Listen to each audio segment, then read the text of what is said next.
Assalamualaikum warahmatullahi wabarakatuh.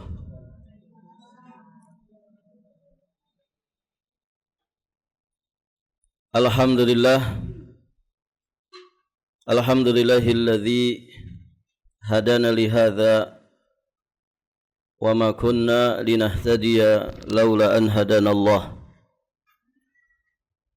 Asyhadu an la ilaha illallah wahdahu rabbi la syarika lah. Wa asyhadu anna Muhammadan abduhu wa rasuluh. Qala Allah Ta'ala fi kitabihil karim,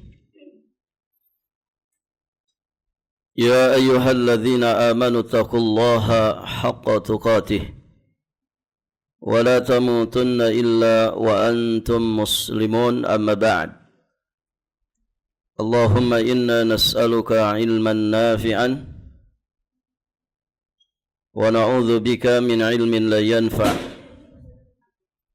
Allahumma inna nas'aluka ilman nafi'an wa rizqan tayyiban wa amalan mutaqabbala.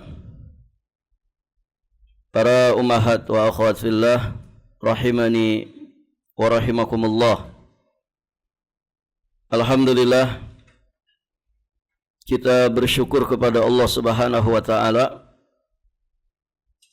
yang telah memudahkan kita semua untuk kembali melanjutkan pelajaran kita di pagi hari ini. Salawat dan salam semoga Allah limpahkan kepada Nabi kita yang mulia, Nabi Muhammad sallallahu alaihi wa alihi wasallam, beserta seluruh keluarganya, para sahabatnya, para tabi'in, atba'u tabi'in, wa man ittaba'ahum bi ihsanin ila yaumiddin. Ibu-ibu yang dirahmati Allah, kita akan lanjutkan pembahasan menuntut ilmu jalan menuju surga. Kita masih di pembahasan tentang keutamaan atau keistimewaan dari ilmu syar'i dan juga mempelajarinya.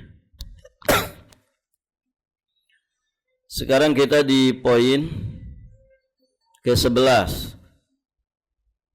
Di antara keistimewaan menuntut ilmu syar'i dan juga mempelajarinya,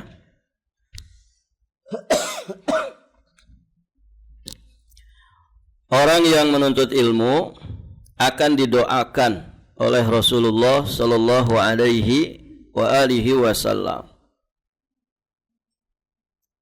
Mendapatkan doa dari Nabi tentunya keistimewaan besar.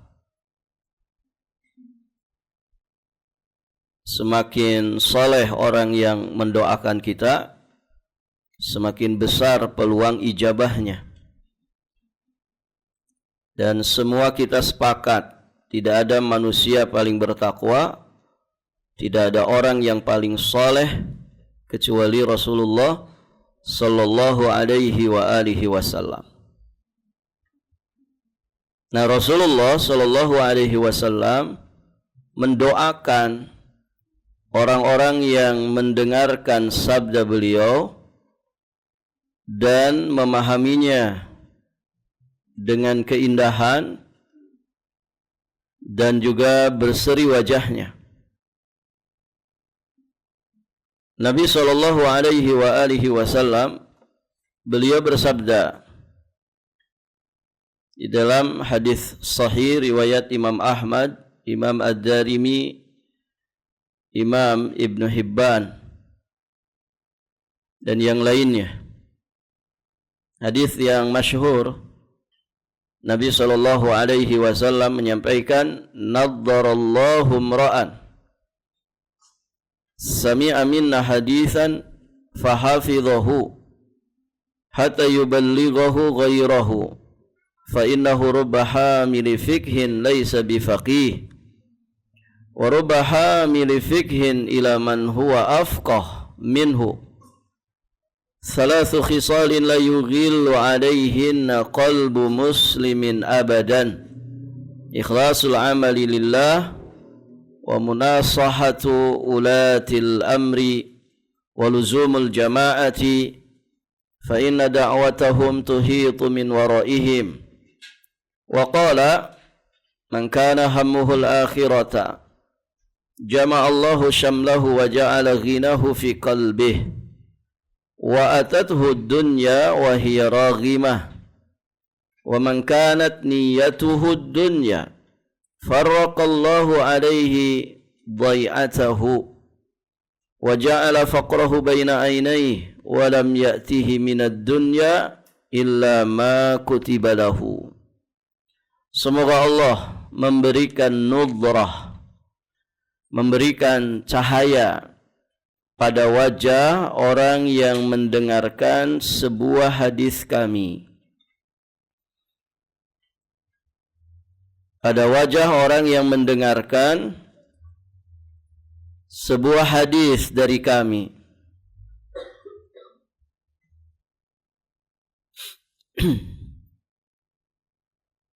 Lalu dia menghafalkannya dan menyampaikannya kepada orang lain.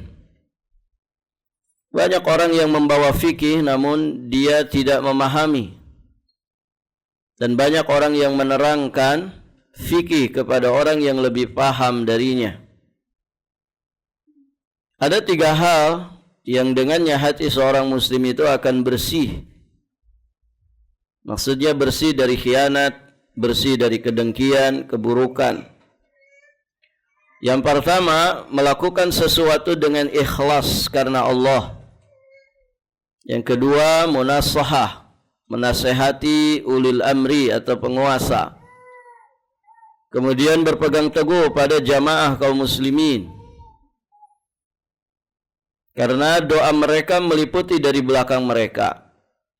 Beliau bersabda, barang siapa yang keinginannya adalah negeri akhirat, Allah akan mengumpulkan kekuatannya, menjadikan kekayaan di hatinya, dan dunia akan mendatanginya dalam keadaan hina.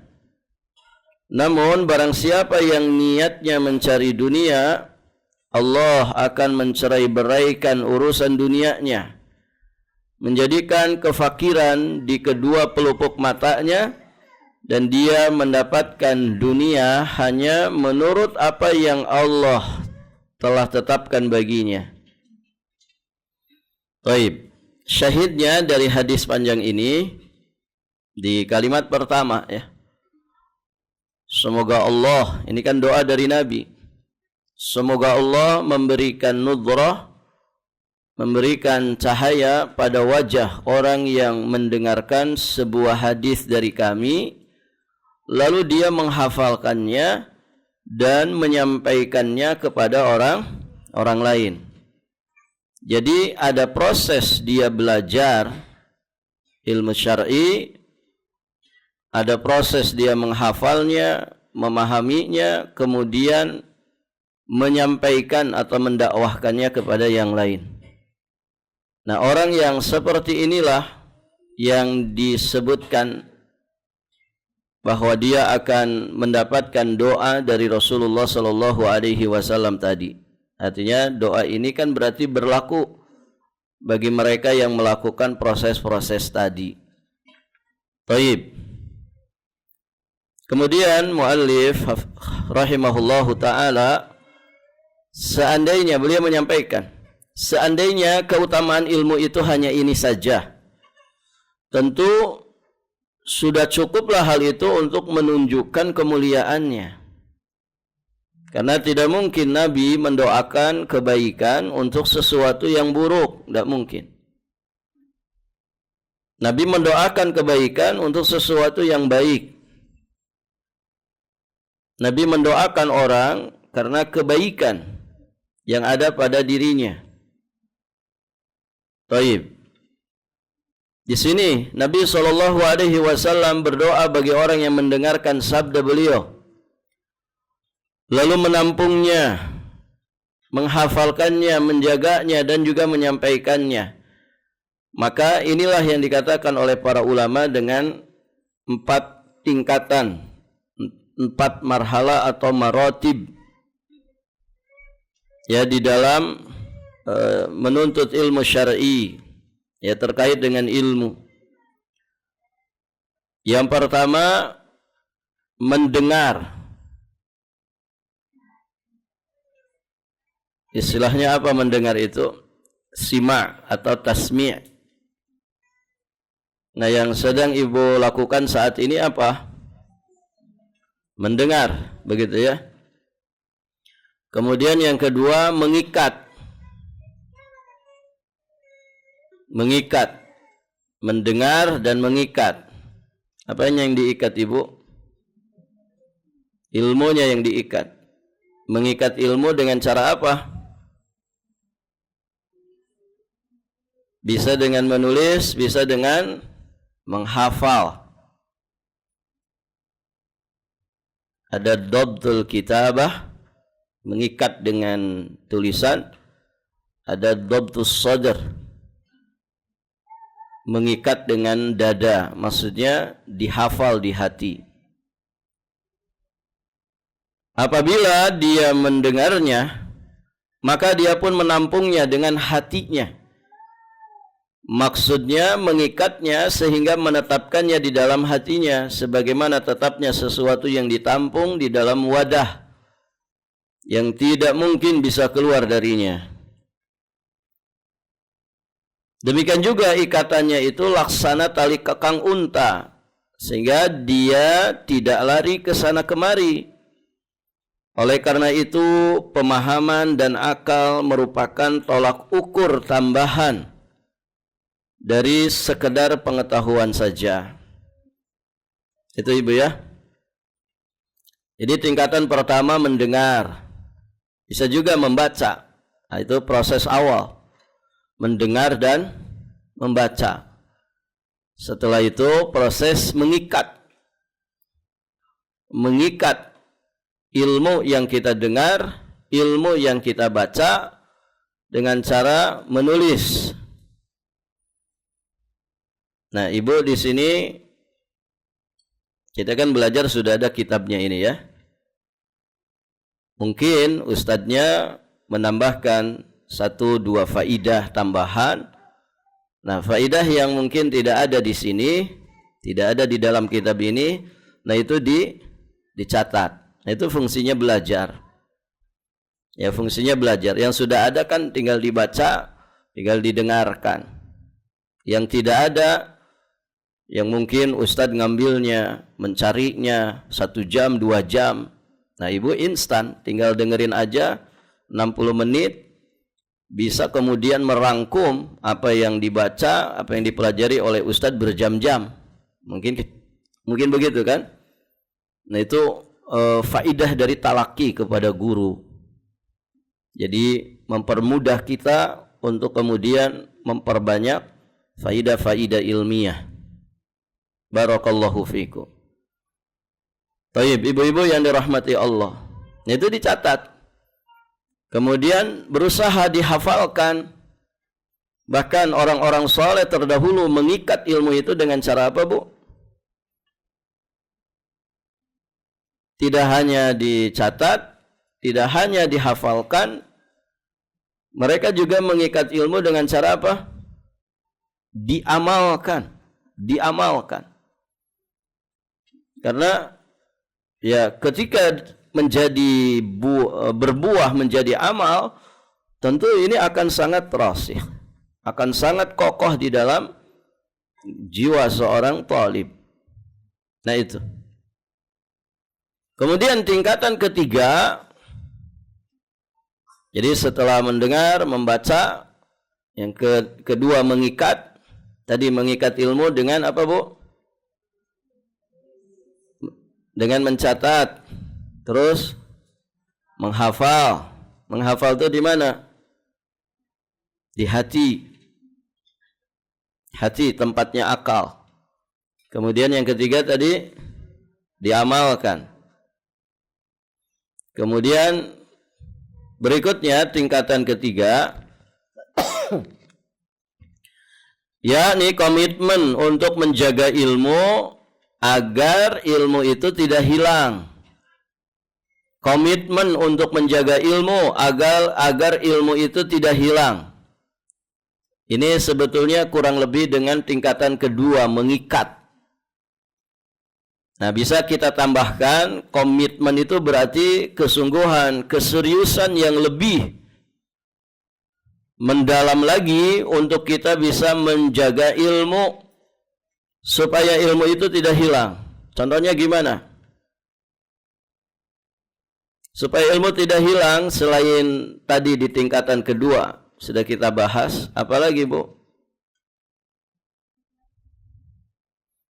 Ya, tadi kan sudah dicatat supaya nggak hilang itu kan, dihafal, diamalkan, terus apa lagi? Komitmen untuk menjaga ilmu agar tidak hilang. Yaitu yang tiga itu, tapi dikuatkan lagi. Dikuatkan lagi. Salah satunya dengan cara apa? Berdoa. Murojaah. Apa Bu? Murojaah. Murojaah itu apa? Ngulang-ngulang hafalan, mengulang-ulang pelajaran, mengulang-ulang pemahaman. Terus berdoa supaya kita dikokohkan di dalam ilmu. Rabbi zidni ilman. Itu doa yang paling simpel. Atau bahkan setiap ba'da subuh kita diajari doa, Allahumma inni as'aluka ilman nafi'an wa rizqan tayyiban wa amalan mutaqabbala.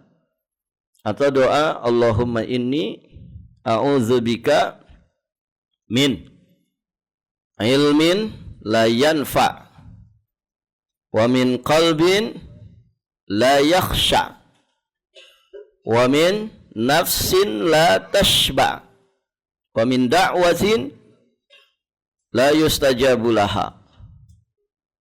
Nabi ngajari kita memohon perlindungan dari 4. Pertama, dari ilmu yang tidak bermanfaat. Yang kedua, dari hati yang tidak pernah khusyuk. Yang ketiga, dari jiwa yang tidak pernah kenyang, tidak pernah puas. Kemudian dari doa yang tidak diijabah. Nah itu ya. Itu ciri orang itu komitmen menjaga ilmu supaya ilmu tidak hilang. Ya dia banyak murojaah, mengulang-ulang. Jadi ibu jangan meremehkan pengulangan ilmu. Dari dulu belajar tuh itu aja, tidak apa-apa, apalagi berkaitan dengan masalah akidah. Ibu pernah belajar Qaidul Arba misalkan. Suatu saat belajar lagi, boleh tidak? Bukan boleh lagi, bagus. Ya. Ibu pernah belajar Ushulus Salasah. Kemudian di majelis yang lain ada yang buka Ushulus Salasah. Ibu belajar lagi, boleh? Bagus. Itu namanya murojaah. Tidak ada masalah. Tidak ada masalah. Ibu salafun as-saleh, mereka kalau belajar 10 ayat tidak mau nambah. Tidak mau nambah dari 10 ayat itu sampai mereka paham. Sampai mereka ngerti tata cara bacanya dengan baik dan benar. Sampai mereka paham tafsirnya. Sampai mereka menghafalnya. Sampai mereka mengamalkannya, baru mereka menambah ayat ke-11 dan seterusnya. Sehingga ilmu itu rasikh, ilmu itu kuat di dalam jiwa mereka. Barakallahu fikum. Jadi murojaah itu bukti komitmen menjaga ilmu. Kemudian tadi doa ya, jangan lupa terus berdoa supaya Allah kokohkan ilmu itu dalam diri kita. Kemudian tingkatan keempat adalah menyampaikan ilmu dan menyebarkannya kepada umat. Atau bahasa lainnya menzakati ilmu. Ilmu itu dizakati dengan cara diapakan Bu? Diajarkan, disampaikan, didakwahkan, disebarkan kepada umat. supaya ilmu itu membuahkan hasilnya, tersebar luas di tengah-tengah masyarakat. Itu tingkatan yang keempat. Barakallahu fikum. Nah, inilah yang dikatakan sebagai 4 tingkatan ilmu. Kita ulangi, yang pertama apa, Bu? Mendengar atau membaca. Yang kedua, mengikat. Ya, bisa dengan 3 cara yang tadi kita sebutkan. Mencatat, menghafal, mengamalkan. Yang ketiga, komitmen menjaga ilmu supaya tidak hilang. Banyak murajaah, kemudian banyak berdoa kepada Allah Subhanahu wa taala, karena ilmu itu seperti rezeki. Allah bagikan kepada para hambanya sesuai dengan kehendaknya. Rezeki itu masing-masing kita sama atau beda, Ibu? Beda. Ada yang rezekinya berlimpah, ada yang rezekinya menengah, nggak banyak-banyak banget, juga tidak kekurangan. Ada mungkin yang rezekinya pas-pasan, bahkan cenderung kekurangan. Begitu kan? Allah bagi-bagi rezeki. Nah, ilmu juga sama. Ya, Allah berikan kepada para hambanya sebagaimana Allah memberikan rezeki kepada para hambanya. Makanya komitmen untuk selalu berusaha mencari ilmu, mendapatkan ilmu, dan juga menjaga ilmu supaya tidak hilang. Dan terakhir tadi, tingkatan keempat adalah menyampaikan ilmu, mendakwahkan, menyebarkan, mengajarkan kepada manusia. Barang siapa melakukan keempat tingkatan di atas, maka dia masuk dalam doa Nabi sallallahu alaihi wasallam yang mencakup keindahan fisik dan juga psikis. Ya, artinya kalau orang mengamalkan 4 marotib ini, jadilah dia orang yang jamil. Jamil itu apa, Bu? Yang jamil itu apa? Indah. Innallaha jamilun yuhibbul jamal. Kalau laki-laki disebut jamil berarti rajulun jamilun. Berarti apa artinya? Laki-laki yang ganteng. Kalau untuk perempuan tinggal pakai tak marbutoh. Imra'atun jamilatun. Wanita cantik. Kalau didefinisikan apa, Bu? Jamil atau jamilah itu kalau didefinisikan gimana? Ibu paham kan ungkapan indah itu? Paham kan? Coba jelasin. Karena tanda paham itu bisa menjelaskan.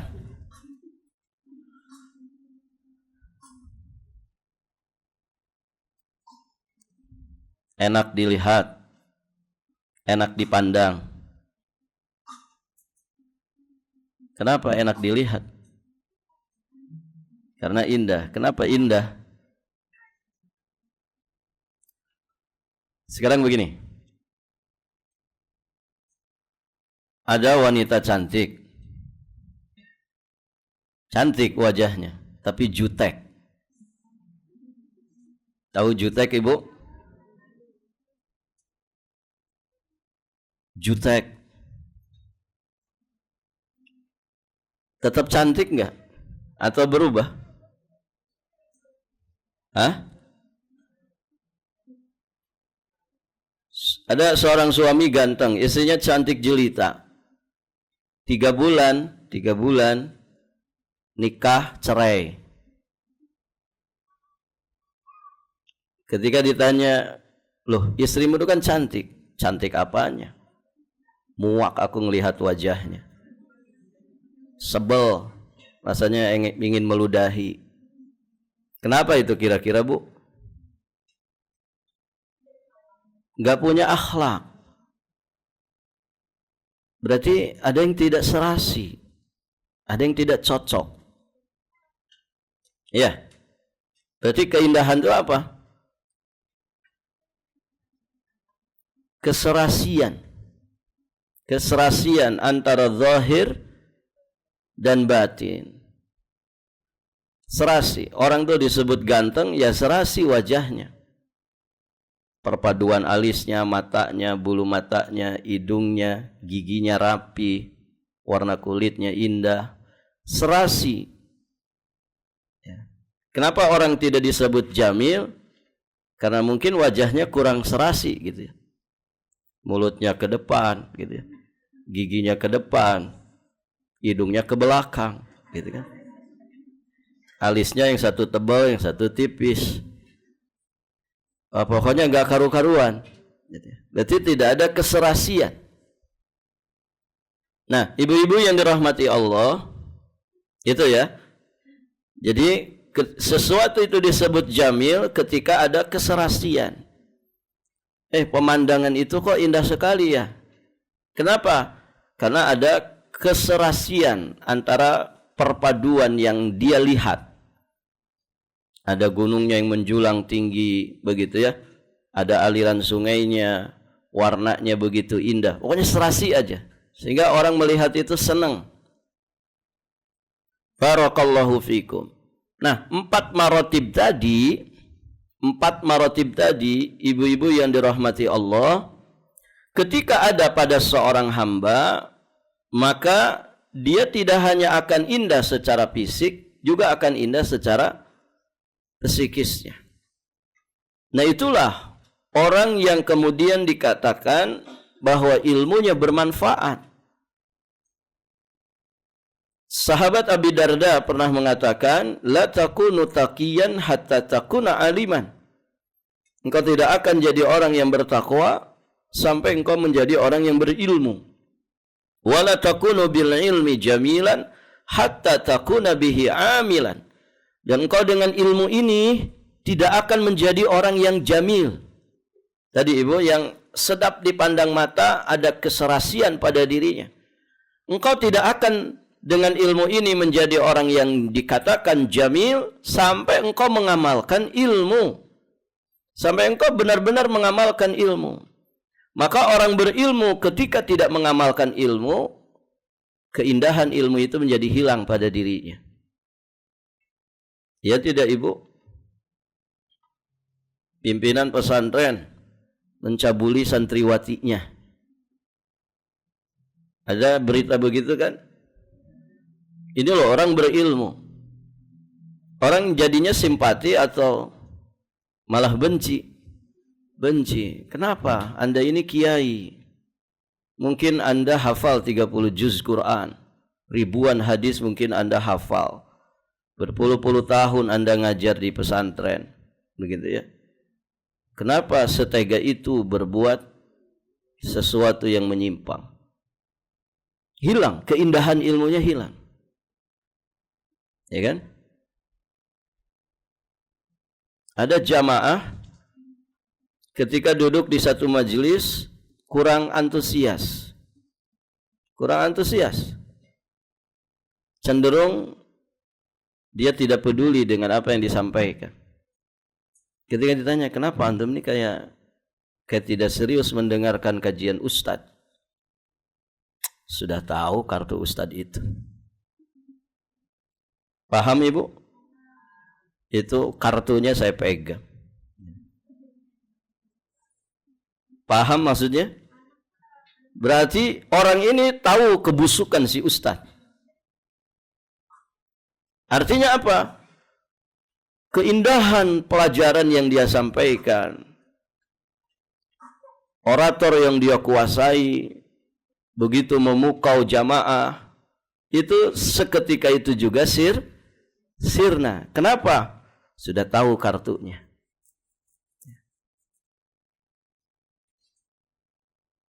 Sehingga keindahan ilmu itu hilang. Omdo dia mah. Omong doang. Ya, omon-omon. Ya, aslinya enggak begitu.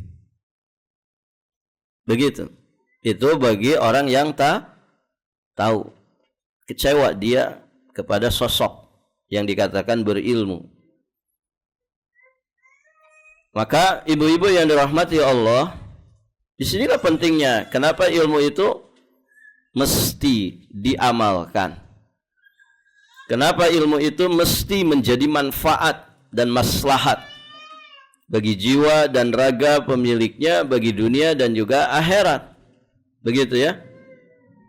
Maka ibu-ibu yang dirahmati Allah, ya jika 4 ini kumpul pada diri seorang talib, pada diri seorang hamba, maka dia tidak hanya akan indah ya secara zahir, dia pun akan indah secara batin. Barakallahu fikum. Sesungguhnya kita lanjutkan. Paham itu ibu ya? Makanya 4 perkara ini mesti ada pada diri kita. Ya, mesti ada pada diri kita. Untuk kita dikatakan jamil, ya dengan ilmu yang ada pada diri kita. Berikutnya beliau sampaikan, sesungguhnya kecerahan adalah hasil dari pengaruh iman. Nudrah itu yang dimaksud ya. Nudrah, cahaya yang kemudian nanti Allah berikan di akhirat kepada ahli ilmu yang mengamalkan dan menyebarkan ilmunya, itu adalah hasil dari pengaruh iman. Hasil dari kebahagiaan batin, kegembiraan hati dan juga kesenangannya. Kemudian hal itu menampakkan kecerahan, kebahagiaan dan wajah yang berseri-seri. Masya Allah ibu. Ada istilah kata orang apa?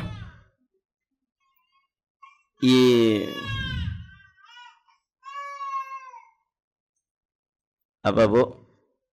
Inner beauty. Ya.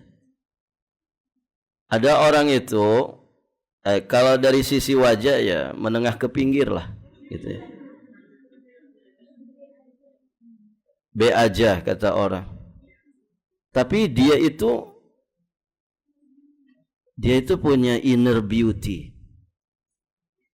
Ya, betul bu, istilahnya inner beauty, kecantikan dari dalam. Kalau ngomong tuh enak begitu. Sikap, tingkah lakunya, akhlaknya. Siapa yang dekat dengan dia merasa nyaman. Siapa yang dekat dengan dia merasa betah. Di mana ada dia, suasana jadi tenang, damai, menyenangkan. Begitu. Orangnya biasa aja. Tapi kenapa orang pada demen? Orang pada betah ada di sekitarnya. Nah itu, ibu-ibu yang dirahmati Allah. Nah orang itu kalau berilmu, kemudian ilmunya itu menghasilkan amal soleh, menghasilkan dakwah yang begitu bijak, menghasilkan tutur kata yang begitu lembut, menghasilkan akhlakul karimah, maka bagaimana orang seperti itu tidak bercahaya? Walaupun mungkin kulitnya nggak bercahaya, dia nggak pakai skincare, gitu kan?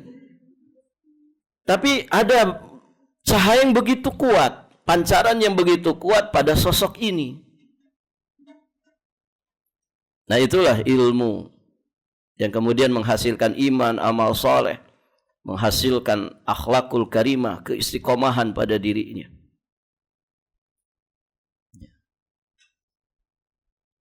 Berbeda tadi ya, orang yang mungkin gagah, ganteng, cantik, jelita, tapi jutek, tidak punya akhlak. Ya orang susah ibu.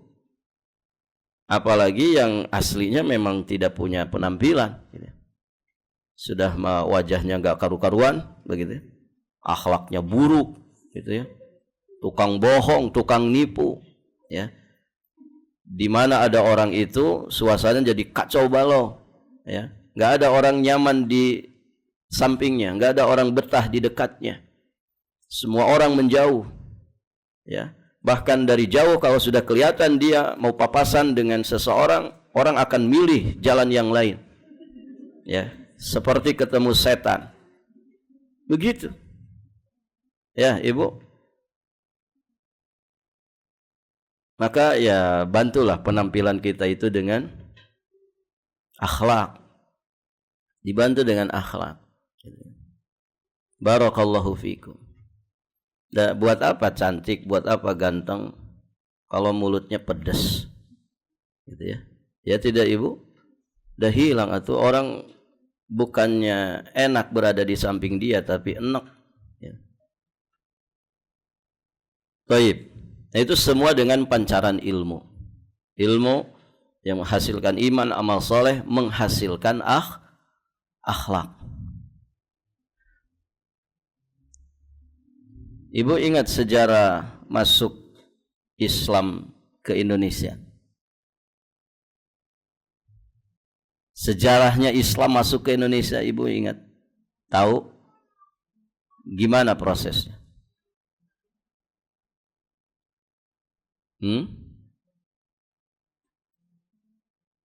Negara kita ini basicnya awalnya masyarakatnya beragama apa? Hindu Buddha. Kalau enggak Hindu Buddha, Islam datang belakangan. Siapa yang bawa Islam ini? Para pedagang. Mereka datang ke sini, ke Indonesia melalui jalur yang paling barat di Aceh atau lewat Selat Malaka. Mereka datang ke sini bukan murni untuk berdakwah, tapi berdagang. Ya, pedagang dari Gujarat, pedagang dari Arab, gitu ya. Mereka dagang, cari dunia, cari ma'isyah ke sini. Karena Indonesia dikenal dengan penghasil rempah-rempahan dan hasil alam yang melimpah. Ya kan? Datang ke sini. Niatnya apa? Berdagang. Bukan murni berdakwah.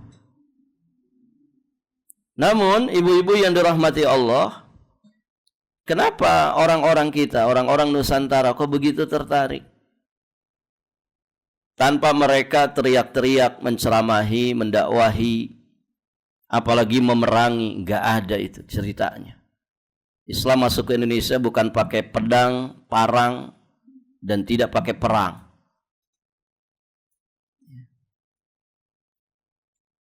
Tapi kenapa ini orang-orang kita pada tertarik? Pada tertarik. Sampai akhirnya kemudian mereka memeluk ajaran agama yang dibawa, yang dipeluk oleh para pedagang ini. Jawabannya apa, Ibu? Akhlak. Mereka dagang jujur, tidak mengurangi takaran, tidak mengurangi timbangan. Mereka tidak nipu. Jualan apa adanya. Kalau barangnya jelek, katakan jelek. Kalau barangnya bagus, katakan bagus. Mereka ramah. Mereka berakhlakul karimah. Itu yang menjadi daya tarik masyarakat kita. Anda ini agamanya apa? Ajarannya apa? Kok tutur katanya baik, sikap tingkah lakunya mulia, tidak pernah nipu pelanggan, tidak pernah ngurangi takaran timbangan. Ketertarikan dari sisi akhlak.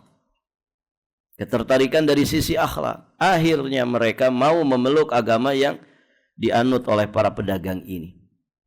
Kan begitu, Ibu? Lihat ya bagaimana ilmu yang ada pada seorang muslim menghasilkan pancaran iman, menghasilkan amalan soleh, dan menghasilkan pancaran dari akhlakul karimahnya. Orang sholat itu, Ibu, setidak-tidaknya dia tidak akan berbuat fahsya, kan begitu? Inna sholata tanha anil fahsya'i wal munkar. Mereka muslim, sholat. Sholatnya mencegah mereka dari perbuatan keji dan mungkar, dari akhlak-akhlak yang buruk. Maka bagaimana orang seperti itu tidak memiliki pancaran, aura-aura positif? Maka Allah Subhanahu wa taala menyatakan di surat Mutaffifin ayat 24, ta'rifu fi wujuhihim nadratan na'im. Kamu dapat mengetahui dari wajah mereka kesenangan hidup. kesenangan hidup mereka yang penuh kenikmatan. Nadrah. Nadrah itu tadi ya, cahaya. Ada pancaran. Ada pancaran. Ya, lebih tepatnya sebetulnya pancaran dari dalam, inner beauty itu tadi. Gitu ya. Apalagi kalau kemudian mereka punya penampilan yang indah, punya penampilan fisik yang menarik. Oh, itu tambah-tambah lagi menjadi nilai. Ya. Tapi yang paling inti adalah nadrah. Pancaran dari dalam, di mana ketika seorang hamba Allah itu memiliki ketenangan batin, memiliki kebahagiaan di hati, maka akan sangat berdampak kepada wajah. Ya kan Ibu? Sama seperti ibu-ibu kan, kalau tanggal muda itu wajahnya pada berseri-seri kan Ibu? Kenapa itu? Ya. Tumben riang banget ini. Tanggal berapa sekarang? Ternyata tanggal muda gitu. Luar biasa itu Ibu. Kenapa? Hatinya sedang bergembira. Dan susah itu disembunyikan. Kalau hati seseorang itu sedang bergembira, ya, itu biasanya terpancar pada wajah yang sumringah, wajah yang berbahagia, begitu kan? Kan kita bisa nebak isi hati orang dengan wajah yang ceria. Tapi kalau orang sedang murung, bahunya letoy ke bawah, tertunduk, matanya sayu, ya, kadang tatapannya kosong, pasti kan kita juga nebak-nebak, ayo khadamat, apa yang bisa saya bantu? Kenapa murung begitu? Iya, ini tanggal tua, gitu. Barakallahu fiikum. Kan begitu Ibu. Nah, tidak ada manusia yang berbahagia kecuali manusia yang punya iman di dalam hatinya. Pancaran iman itu jelas akan ngefek ke wajah. Pancaran iman itu akan ngefek kepada anggota tubuh yang lainnya. Barakallahu fikum. Jadi kecerahan dan berseri-serinya wajah seseorang yang mendengar sunnah Rasulullah Sallallahu alaihi wasallam, lalu dia menampung, menghafal, menjaga hafalannya dan menyampaikannya, itu semua adalah hasil dari kemanisan, kecerahan dan kebahagiaan di dalam hati dan jiwanya. Kalau orang hatinya bisa bergembira dengan dunia, bagaimana lagi dia tidak bergembira hatinya dengan rezeki agama yang melebihi rezeki-rezeki dunia. Makanya sampai dikatakan as'adun nas fid dunya, manusia paling berbahagia di muka bumi ini, salah satu di antaranya thalibu ilmin, orang yang berusaha terus belajar agama. Bahagia dia hidupnya Ibu. Seorang itu kalau sudah merasakan nikmatnya belajar, luar biasa. Tanya anak-anak Ibu yang di pesantren, yang dia menjiwai belajarnya. Tidak ada kenikmatan kecuali di dalam proses belajar. Nikmat sekali. Gitu ya. Karena sejatinya semua amal kebaikan itu punya ladzah. Nah Ibu, kalau kita belajar kok tiap belajar tegang, tiap belajar hati itu dag-digdug, gitu ya. Berarti ada masalah itu. Ya. Ada masalah. Karena sejatinya belajar itu menyenangkan, menggembirakan, membuat orang itu tenang hatinya. Bahkan dibayangkannya saja sudah senang. Besok ada jadwal, begitu kan. Sudah senang dia, membayangkannya saja sudah senang. Saya mau datang lebih dulu supaya dapat tempat paling depan. Gitu ya. Sudah membayangkan yang nikmat-nikmat tentang belajar. Ya Ibu. Nah kalau kemudian proses belajar itu kok menegangkan, nah ini ada yang harus dibenahi. Ya.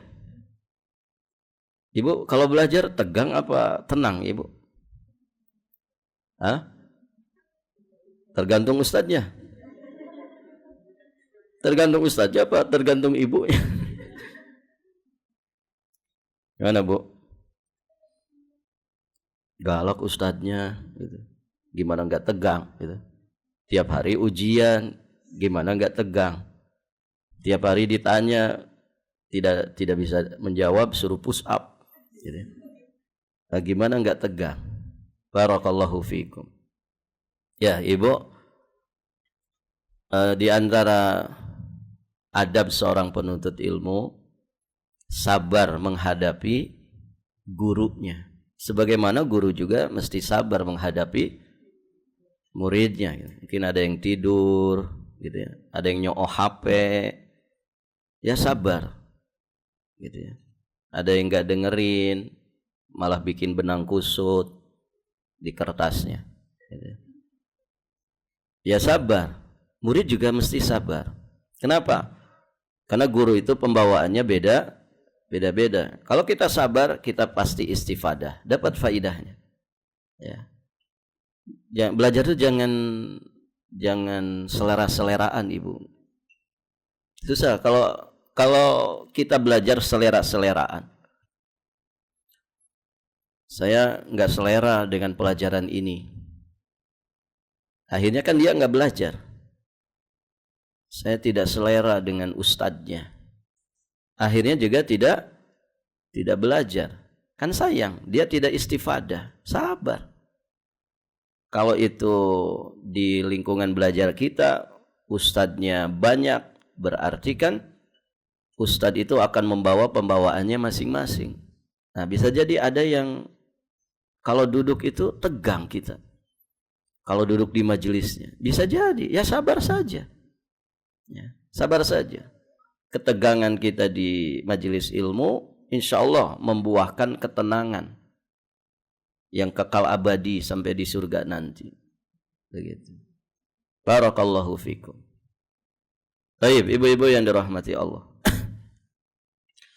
Nabi SAW mendoakan perawi hadis dengan kebaikan dan keelokan wajah, baik di dunia maupun di akhirat. Dikatakan bahwa maknanya adalah Allah menyampaikannya pada kenikmatan surga. Jelas ya, yang pertama mendengar hadis, akhirnya sampai kepada kita ya para periwayat hadis. Siapa yang pertamanya, Ibu? Tabaqat sahabat. Itu kan yang pertama mendengar hadis Nabi. Ya, kita ini dengar hadis langsung dari lisan Nabi enggak, Ibu? Tidak, wong kita enggak sezaman dengan Nabi. Maka berarti betapa besarnya jasa para sahabat. Pantaslah mereka dikatakan salaful ummah, salafus saleh. Pantaslah mereka dikatakan as-sabiqunal awwalun minal muhajirin wal ansar. Pantaslah mereka dikatakan khairu ummah. Pantas mereka dikatakan khairul qurun, sebaik-baik umat atau sebaik-baik generasi. Karena mereka orang-orang yang pertama kali mendengar hadis langsung dari lisannya Nabi yang mulia. Dan mereka lah orang-orang yang pertama kali menyebarkannya kepada umat manusia. Tidak ada orang di akhir zaman yang mendengar, menghafalkan hadis, bahkan mengamalkan hadis, melainkan pasti melalui jalur sahabat. Itu. Apakah kita punya peluang ini? Punya. Ya, selama kita mau mendengar hadis, selama kita mau memahaminya, menghafalnya, menjaganya, mengamalkannya, dan menyebarkannya kepada yang lain, kita bisa dapat jatah dan peluang ini. Walaupun tentu mungkin jelas ya kadarnya berbeda dengan generasi pertama. Barakallahu fikum.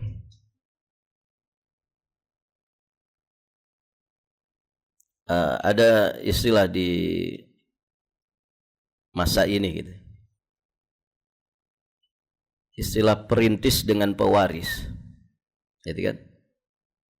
Ya kan? Mana yang bagus, Ibu? Perintis atau pewaris? Jelas perintis. Pewaris itu kan melanjutkan saja.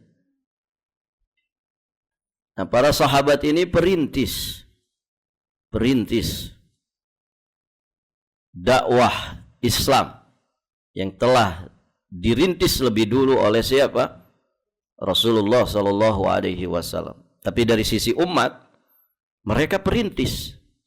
Kita ini apa namanya? Pewaris. Ya.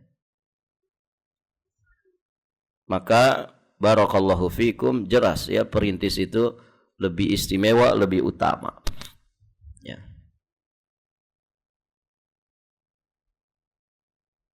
Jangan santai kawan. Ya. Kita ini perintis, bukan pewaris. Artinya perintis itu tidak sesantai pewaris. Taib. Perawi hadis yang didoakan oleh Nabi Shallallahu Alaihi Wasallam dengan keelokan wajah adalah perawi lafaz hadis, meskipun dia belum memahami semua makna hadis. Betapa banyak orang yang membawa fikih kepada orang yang lebih faham darinya. Meskipun selamanya dia tidak memiliki pemahaman terhadap hadis, banyak pembawa fikih yang tidak memiliki pemahaman yang memadai. Iya, ada orang pertama kali mendengar, begitu ya. Kemudian dia menyampaikan apa yang dia dengar dari hadis Nabi kepada yang lainnya. Ya, walaupun mungkin dia belum memahami dengan secara baik apa yang disampaikan oleh Nabi ini, tapi lafaznya dia sampaikan persis seperti apa yang disampaikan oleh Nabi. Maka orang seperti ini juga tetap mendapatkan atau masuk kategori dari doa Nabi Shallallahu Alaihi Wasallam tadi. Nah, ini menunjukkan tentang disyariatkannya meriwayatkan hadis tanpa harus memahaminya terlebih dahulu. Bahkan hal ini menunjukkan disukainya hal tersebut. Juga menunjukkan bahwa meriwayatkan hadis tanpa pengetahuannya terhadap pemahaman hadis tersebut adalah perbuatan terpuji, tidak tercela. Dengan perbuatan itu dia sudah berhak mendapatkan doanya Nabi sallallahu alaihi wa alihi wasallam. Barakallahu fikum. Nah, begitu Ibu ya. Tentu menyampaikan dalam keadaan kita sudah memahami isi kandungan maknanya, jelas lebih diutamakan, begitu. Namun demi terjaganya ilmu itu, maka orang menyampaikan hadis persis dengan lafaz yang diucapkan oleh lisan Nabi yang mulia, ya mereka tentu ya mendapatkan keistimewaan yang juga ya tidak kalah besarnya, karena mereka menjadi penyambung lidah Rasulullah sallallahu alaihi wa alihi wasallam. Barakallahu fikum. Baik, ibu-ibu yang dirahmati Allah, poin ke-12 agak panjang.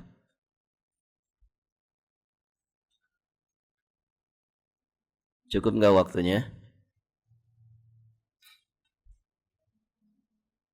Ya, kita lanjut ya, bisa poin ke-12.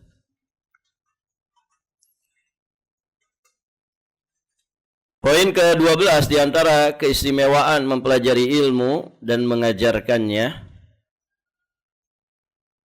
Menuntut ilmu adalah jihad di jalan Allah, dan orang menuntut ilmu itu laksana mujahid di jalan Allah. Insyaallah. Ini keistimewaan yang besar. Ibu pada pengen jihad?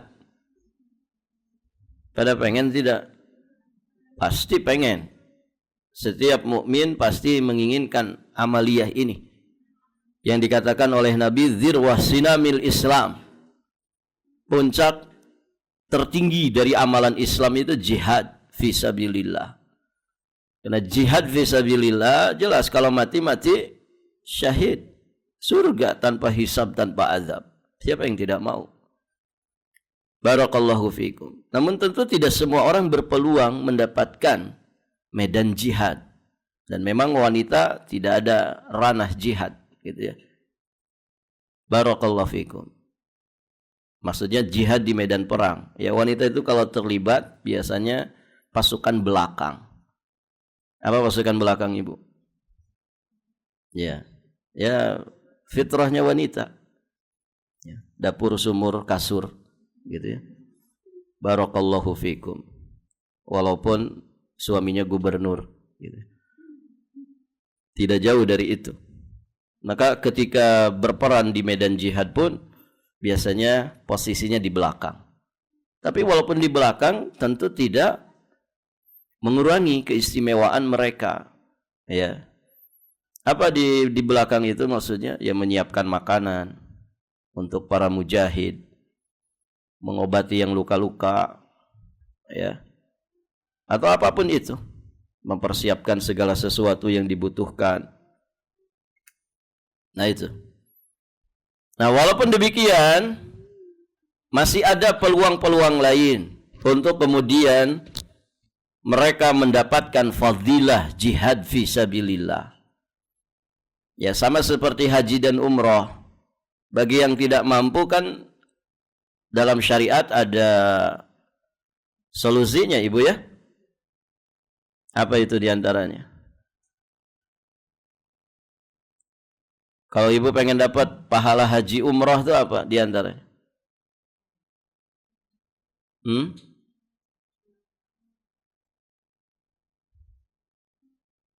Nah, PR ya.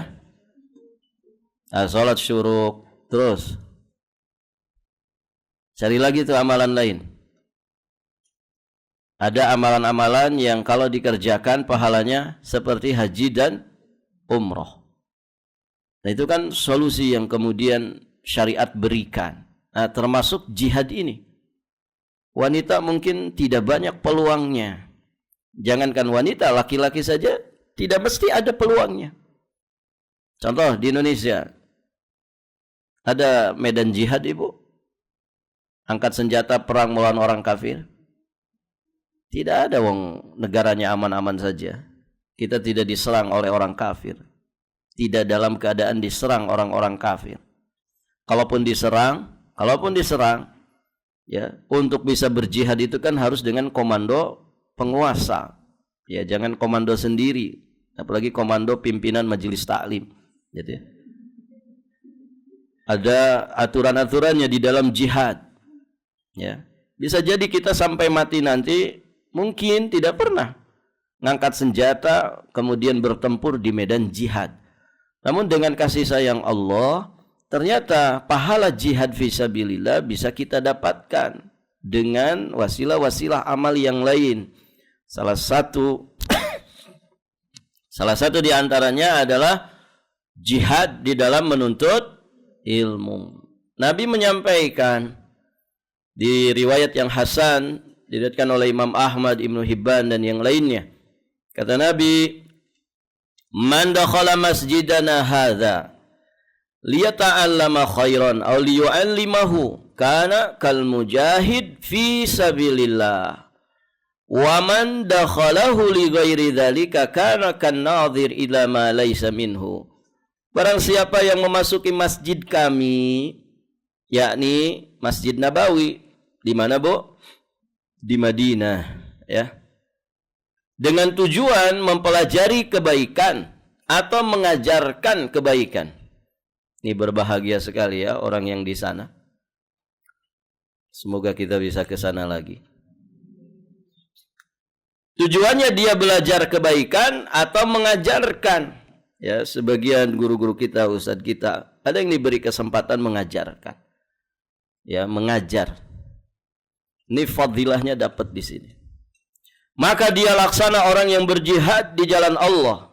Dan barang siapa yang memasukinya dengan tujuan selain itu, ya seperti yang dilakukan oleh sebagian warga plus 62, kalau datang ke masjid itu tujuannya hanya untuk selfie. Begitu ya. Maka dia laksana orang yang sedang melihat sesuatu yang bukan miliknya. Rugi. Ini peluangnya besar. Makanya datang ke sana itu niatkan untuk belajar kebaikan atau mengajarkan. Mengajarkan mungkin agak susah gitu ya. Kecuali yang memang dia misalkan ketua rombongan travel atau ustadz pembimbing, gitu ya. Dia datang ke Masjidil Haram, kemudian mengkondisikan jamaahnya. Kita kumpul di pelataran pintu misalkan nomor sekian, ba'da subuh. Datang ke masjid, kemudian setelah itu ngajarin jamaah di travelnya. Nah, dapat ini. Yang paling mudah adalah kita datang ke masjid selain untuk sholat, untuk duduk di majelis ilmu. Ada berapa majelis ilmu di situ, Bu? Banyak sekali. Ibu mau pilih, mau pakai bahasa apa saja ada. Gitu kan? Ibu yang ngerti bahasa Arab, duduk di majelisnya syaikhah. Ada enggak, Ibu? Kalau di tempat akhwat ada pengajian-pengajian? Ibu-ibu ada yang pernah ke sana di sini? Ada, Bu? Ibu hajah ada? Ibu umroh? Pernah masuk Masjid Nabawi kan, Ibu? Ada nggak halakoh-halakoh? Banyak kan? Yang paling banyak malah halakoh Quran, gitu kan? Nah itu niatkan, duduk. Ustaz enggak paham. Ya. Enggak paham, enggak apa-apa enggak paham. Ya biar lebih fokus. Ngomong apa nih syaikhah ini, gitu kan? Ya. Yang kedengaran ainnya saja, begitu. Taib. Dapat berkahnya. Atau misalkan kalau ada syaikhah Indonesia, gitu ya, maka duduk di situ. Atau belajar Quran, setoran, Ibu. Barangkali di Balikpapan merasa paling fasih, begitu kan? Setoran kali-kali ke syaikhah di sana. Setoran, tidak usah hafalan banyak-banyak. Fatihah saja, setoran Fatihah. Gitu ya. Nah itu dapat fadilah ini.